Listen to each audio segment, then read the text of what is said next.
Familiar, and of course, Tyler Hero. Stephen A., can you explain this to me? Why does it seem like everybody's ignoring the Heat, though, when we're talking about this upcoming season in the East? I think because, number one, a lot of people looked at what transpired last year as an aberration. They snuck up on some folks, the bubble kind of atmosphere. They were more disciplined, ready to go, and people viewed it that way. I think that also with the arrival of Kevin Durant in Brooklyn, that's going to steal the attention of a lot of folks. Of course, the Greek Freak is going to get his attention because he just signed for $228 million, an average of $45.6 million a year. And then you look at Doc Rivers and Daryl Morey, both in Philadelphia, with them adding a Seth Curry and some shooters to their squad. So now we're looking and waiting to see, even though we're not sure that they're going to be the team. Clearly, they've tweaked things and they're moving in a forward direction. When you consider that Elton Brand is still there, Doc Rivers has arrived, and Daryl Morey is your president of basketball operations. The combination of that with the Greek Freak signing, with the Brooklyn Nets getting a healthy Kevin Durant into the equation to go along with a healthy Kyrie returning from the shoulder surgery, the Karis LeVert, Spencer Dinwiddies of the world being there. Those three teams have stolen so many headlines. And the one headline that we've had from Miami, other than signing Bam Adebayo to his extension,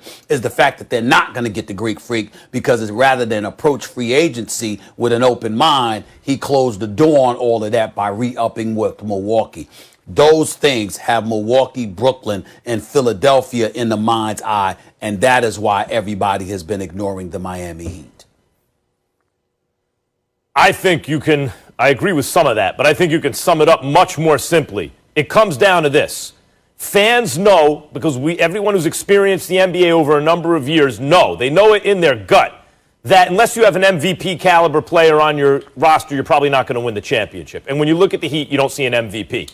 Jimmy Butler's great. He's a perennial all-star. He's just the kind of guy you want on your team. He's not an MVP. Not in a league with LeBron James and the Freak and AD and KD and those kind of. That's why you identified those guys. The Freak's in Miami and KD is in Brooklyn. You're mentioning MVP five-star players.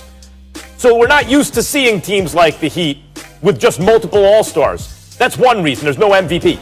But number two is because you sleep on the roster. People just sleep on this roster. Think of how many guys can go get their shot under pressure at an above-average level, right? You don't even think about Dragic. Dragic does work in the playoffs. These are playoff-tested guys who can go get a shot, right? Go get you a bucket when you need it.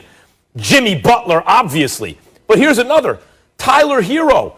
Because you don't think, when you think of the Heat roster, you think Jimmy Butler and Bam, and obviously Duncan Robinson can bomb, and Jay Crowder's a Swiss Army knife player who can also shoot, and Kendrick Nunn, you like all these players, and you throw Tyler Hero in that mix. Not stopping to think, this dude can go get you 35 in a conference finals. He's that kind of player, and he's only 20. He's not built like a defender. He's not like a long guy who's ever going to be like, oh my God, a shutdown defender. But offensively, Tyler Hero may be just scratching the surface. Guy's 20 years old playing like that in the playoffs. So now you look at the roster and go, no, they don't have an MVP, but damn, they got your all-star leader in Jimmy Butler, another all-star caliber player in Bam. Dragic can go get his shot in crunch time and is really a plus player. Tyler Hero is a rising star, and then you got all of this other stuff around them. Well, that's why there's no MVP. And people are basically sleeping on the roster. Well, listen, Crowder's gone. He's in Phoenix now. Secondly, when you look at the Miami Heat. Oh, yeah, excuse me. That's right. Goran Dragic is coming back. Yeah, don't worry about it. It's all right. It's okay. It happens. So the point is that you got that going on. And listen, I like what I see from them in terms of the young player, Duncan Robinson, Tyler Hero. They're the future. They can really shoot. Tyler Hero really showed himself. Butler's still there. Bam Adebayo is there. But when you look at Brooklyn, Philadelphia, and Milwaukee, the Miami Heat, as constructed, isn't supposed to be able to beat at least two of those teams. Not if you bring your A game, and I think that's how a lot of people do it. Like you said, you can say it more succinctly in terms of having that star, but those other teams have stolen headlines. But think about it. With Philly, you got Doc Rivers coaching Simmons and Embiid. In Brooklyn, you got KD and Kyrie.